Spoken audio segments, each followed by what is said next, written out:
안녕하세요. 오늘도 사연살롱을 찾아주셔서 감사합니다. 제주도에서 제2의 인생을 살고 있는 20대 후반 여성이에요. 호가 호위라고 하죠. 여우가 호랑이의 권세를 빌려 허세를 부린다는 뜻의 사자성어요. 설마 그렇게 꼴사나운 짓을 하며 사는 사람이 정말 있을까 했는데 신기하게도 정말 있더라고요.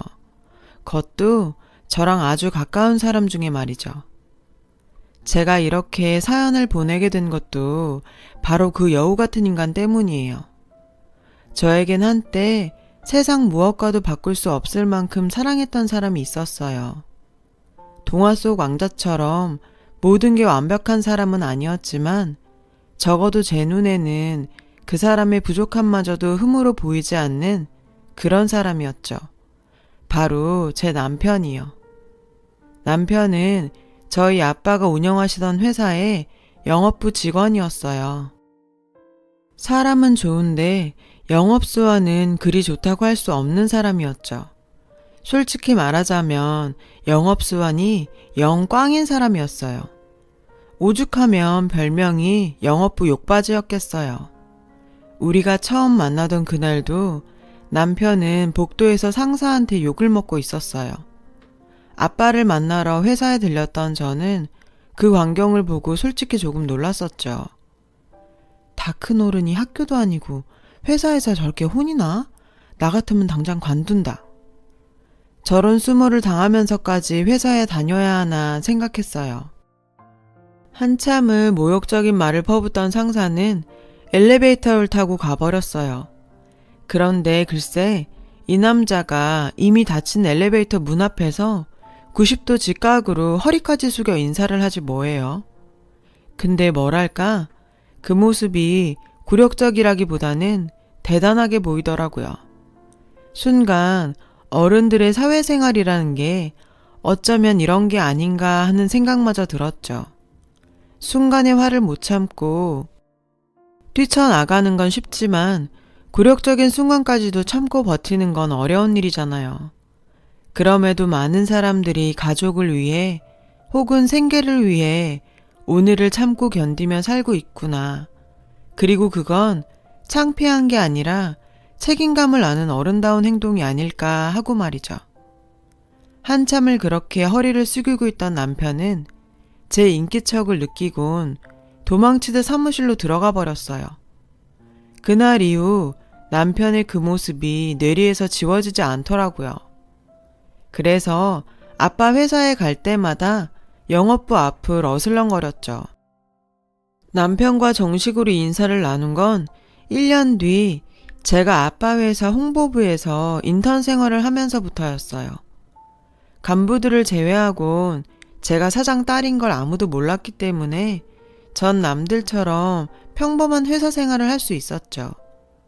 남편과는 부서는 달랐지만 복도나 구내식당에서 종종 마주치곤 했어요. 남편은 절 기억 못하는 것 같았어요.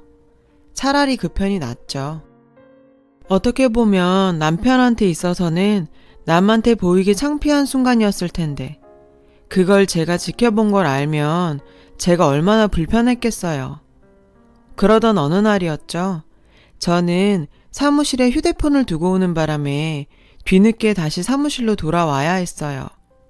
근데 하필 사무실 문이 잠겨 있는 거예요. 보안과 직원도 안 보이고 난감하던 그때 영업부에서 남편이 나왔어요. 야근을 마치고 막 퇴근하던 참이었죠. 남편은 절 보고는 무슨 일 있냐며 다가왔고 전 자초지종을 설명했어요. 그러자 남편은 넥타이 핀을 빼선 능숙하게 문을 따주었죠.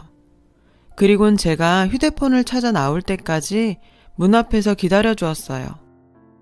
인턴 생활 힘들죠? 그래도 지나고 나면 지금 하는 일이 많이 도움이 될 거예요. 송아름 씨. 어머, 제 이름 기억하세요? 놀랐어요. 같은 부서도 아닌데 제 이름까지 알고 있다니. 그런데 그게 아니라 저 사원증에 알고 보니 제 목에 걸린 사원증에 떡하니 제 이름이 적혀 있더라고요. 전 그것도 모르고 제 이름을 기억하는 줄 알고 좋아했던 거죠. 어찌나 창피하던지 얼굴이 벌겋게 달아올랐어요. 그날 이후 남편과 전 복도에서 만날 때마다 안부를 물을 정도로 가까워졌어요. 그러다 퇴근 후 함께 밥을 먹거나 맥주를 마실 정도로 친해졌고, 제가 인턴을 마치고 퇴사를 할 때쯤 우린 연인 관계로 발전해 있었죠. 2년간의 연애를 끝으로 우린 결혼을 약속했어요. 저는 더 이상 제 신분을 숨길 수 없었죠. 그래서 남편한테 솔직히 말했어요. 제가 사장 딸이라고요. 처음에 남편은 농담하지 말라며 웃어 넘겼죠. 하지만 저희 집에 인사를 드리러 가서 아빠를 보고는 그제야 많이 놀라더군요. 처음에 아빠는 반대를 하셨어요. 아빠 외엔 가족이 없다 보니 저한테 든든한 사람을 붙여주고 싶어 하셨죠. 아빠 회사를 이어갈 사람으로요. 솔직히 남편은 그럴 만한 능력이 되는 사람은 아니었거든요. 학벌도 그렇고 업무 능력도 많이 떨어지는 사람이었으니까요. 하지만 결국 아빠는 제게 져주셨죠. 제가 그 사람을 많이 사랑했거든요. 그렇게 우린 결혼을 하게 됐고, 남편은 영업부 욕바지에서 하루아침에 신데렐라로 거듭나게 됐죠. 신혼집은 제 명의로 돼 있던 아파트에 꾸렸어요. 사실 남편네 형편이 그리 좋은 편이 아니었어요. 남편이 벌어서 홀 어머니와 여동생을 보살피고 있었으니까요. 이런 점도 아빠는 탐탁치 않아 하셨어요. 왜 안 그렇겠어요. 엄청난 재력을 가진 시대까지는 아니어도 딸 자식 힘들게 할 정도의 형편은 아니길 바라는 게 부모 마음이잖아요. 하지만 어쩌겠어요. 딸이 택한 길이니 어쩔 수 없었죠. 주변의 기우에도 불구하고 우린 행복한 결혼 생활을 이어갔어요. 남편과 시어머니, 시누이 모두 저한테 잘해주었거든요. 특히 남편은 나 하나만 바라보고 헌신적인 사랑을 쏟는 사람이었어요. 전 그런 남편을 많이 믿고 의지했고요. 하지만 남편의 회사 생활은 결혼 생활과는 달리 꽤 위태로웠죠. 결혼 이후 전무로 승진한 남편은 그 자리를 지킬 정도의 능력을 가진 사람은 아니었으니까요.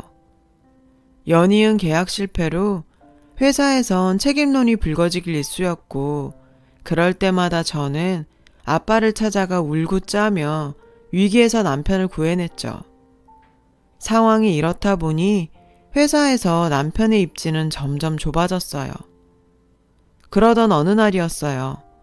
인터넷에 아빠 회사가 부도 위기라는 기사가 떴더라고요. 협력업체의 도산으로 아빠 회사까지 흔들리게 된 거죠. 그 길로 전 친정으로 달려갔어요.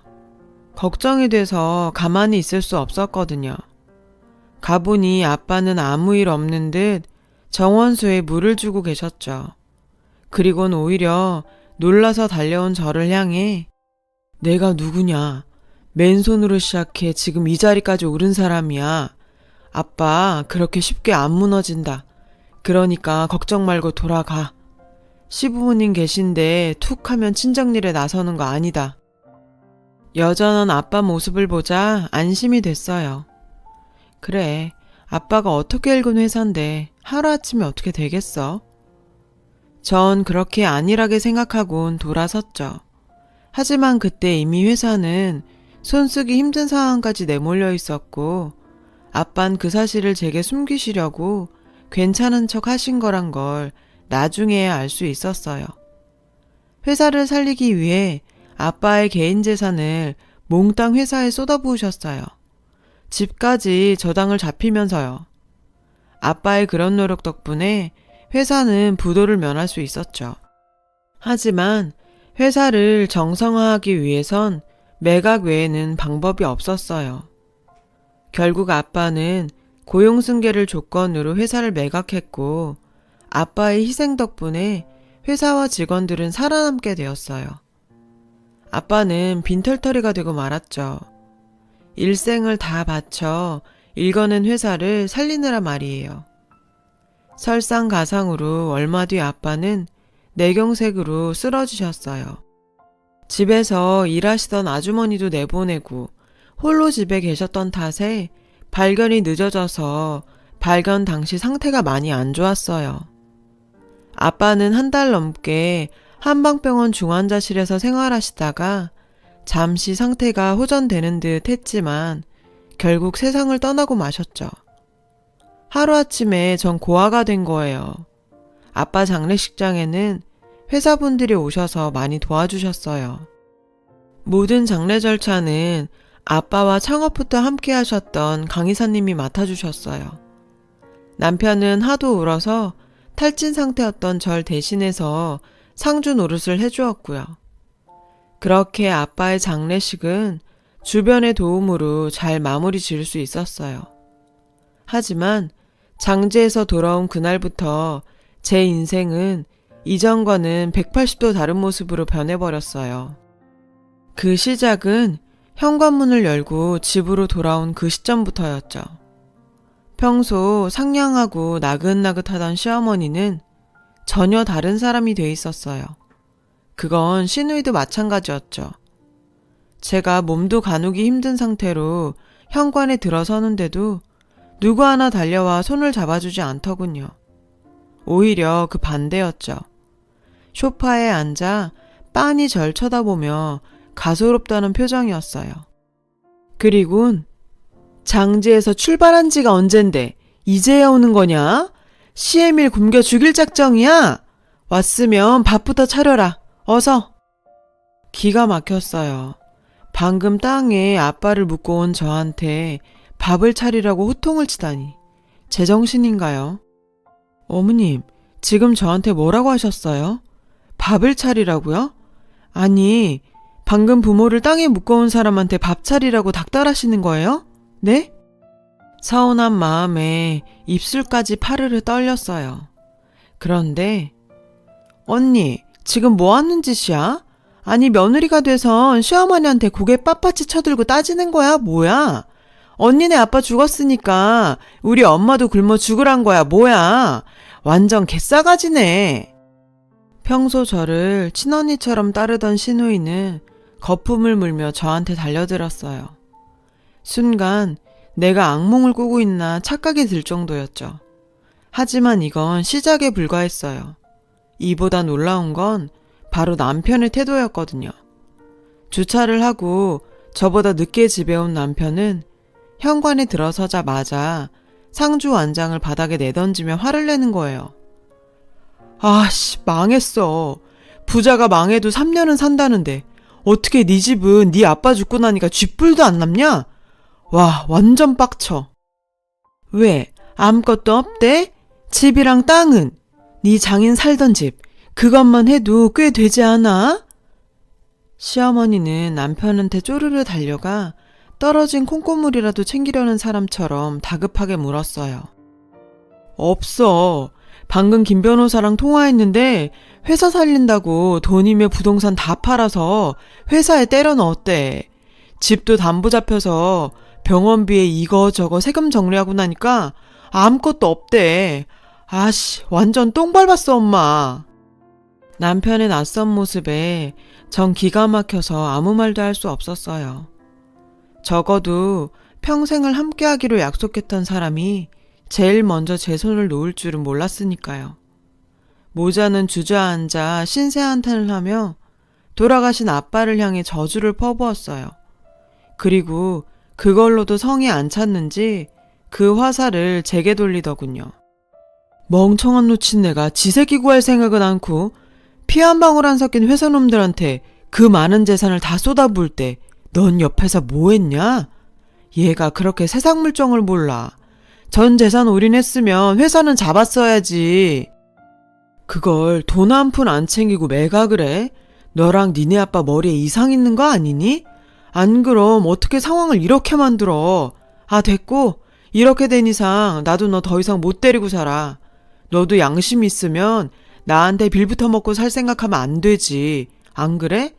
난 지금 내 몸 하나 건사하는 것도 힘드니까 내 인생에 빌부터 먹고 살 생각 말고 넌 네 힘으로 살 생각해.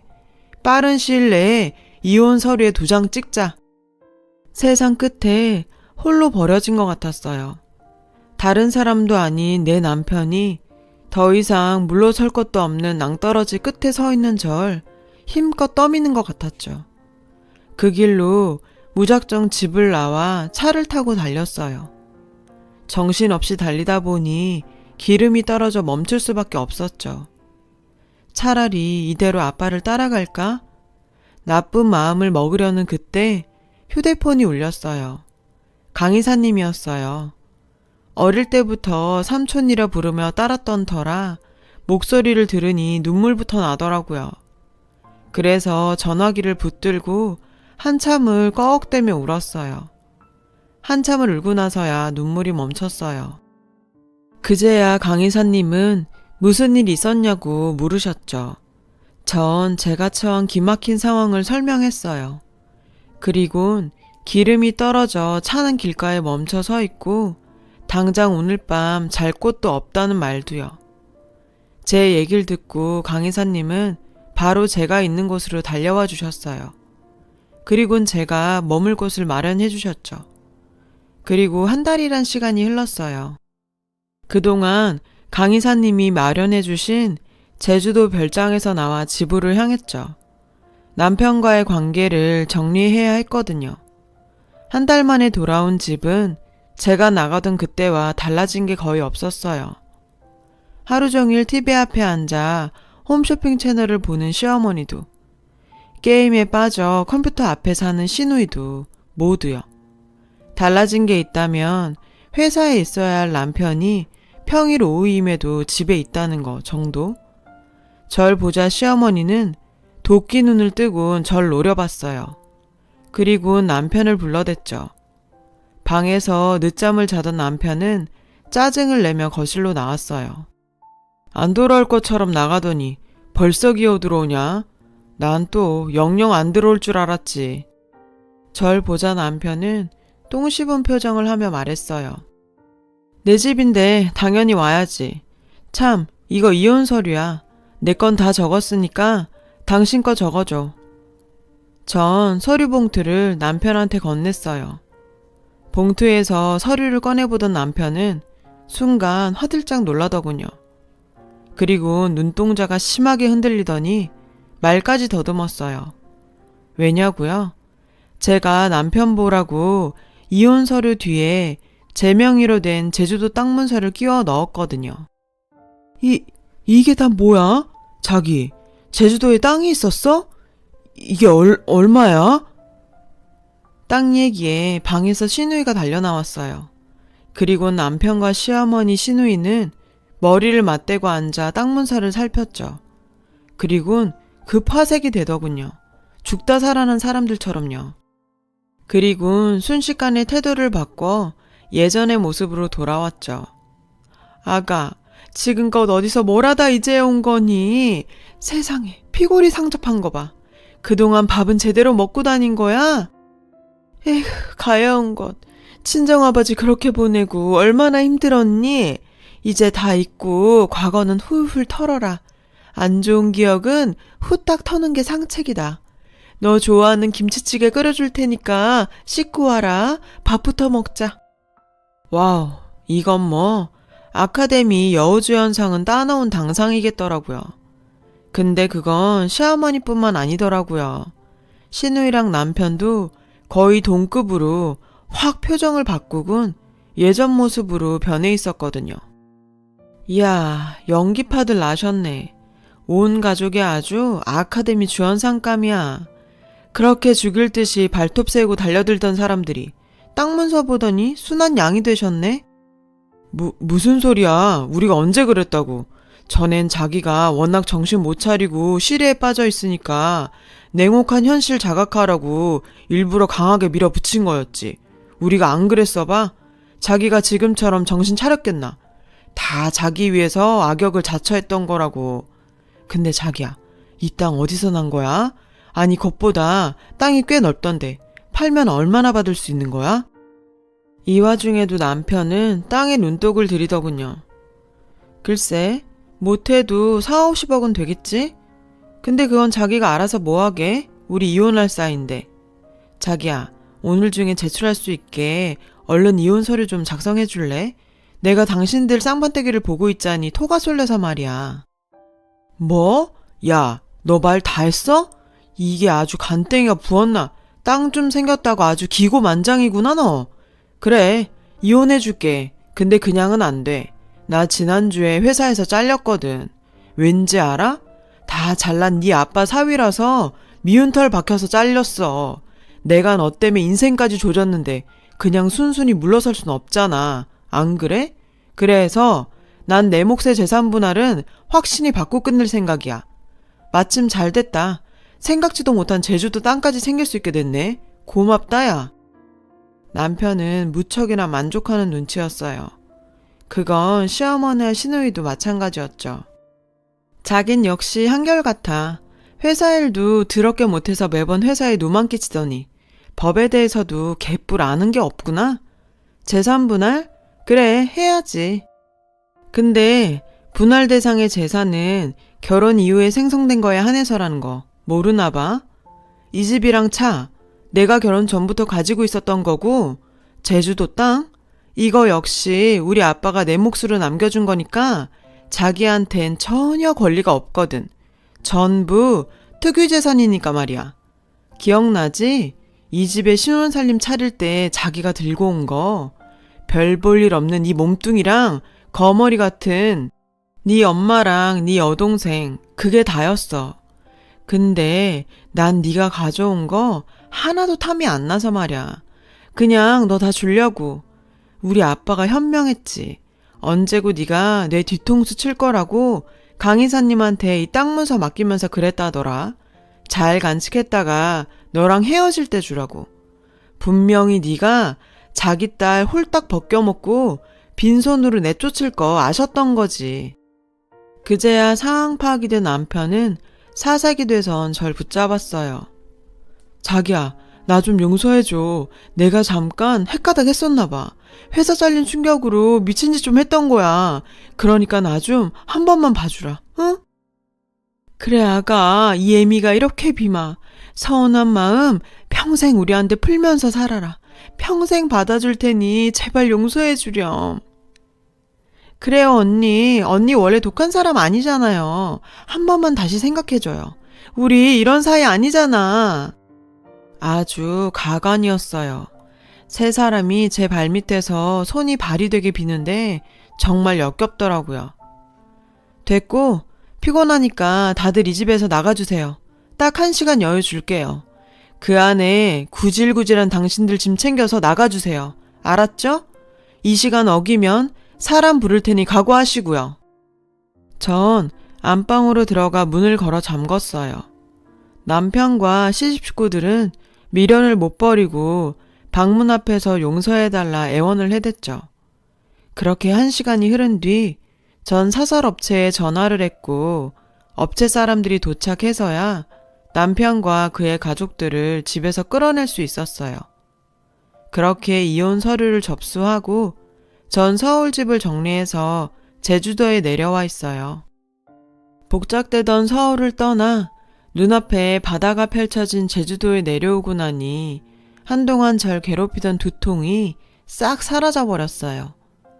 그동안 내 아빠 등에 타서 호가호위하며 살았던 남편은 여전히 재취업을 못한 채 가족들과 뿔뿔이 흩어져서 현재 고시원에서 살고 있다고 하더군요. 결혼 전 가지고 있던 재산을 제 돈만 믿고 홀라당 유흥비로 탕진한 탓에 월세 보증금도 수중에 없었더라고요. 시어머니와 시누이도 몇 년간을 일도 안 하고 저희 집에서 보내주는 돈으로 먹고 살았으니 말 다 했고요. 호랑이 등에 탈 땐 좋았겠지만 그 등에서 내려온 뒤에 벌어질 일에 대해선 생각 않고 살았던 게 죄라면 죄겠죠. 암튼 이젠 저와는 상관없는 일이에요. 앞으로 전 제 인생에만 신경 쓸 생각이니까요. 이곳 제주에서 제2의 인생을 맞을 준비만으로도 충분히 전 바쁘니까요. 아직 구체적인 계획은 잡지 않았지만 서두르지 않고 차근차근 준비할 생각이에요. 이런저런 일 풀어놓고 나니 정리도 되네요. 긴 이야기 들어주셔서 고맙습니다. 마음 넉넉하고 행복한 하루 되세요. 여러분, 사연 댓글에 응원과 현명한 조언 부탁드려요. 좋아요와 구독은 저에게 큰 힘이 됩니다. 오늘도 좋은 일 가득하세요.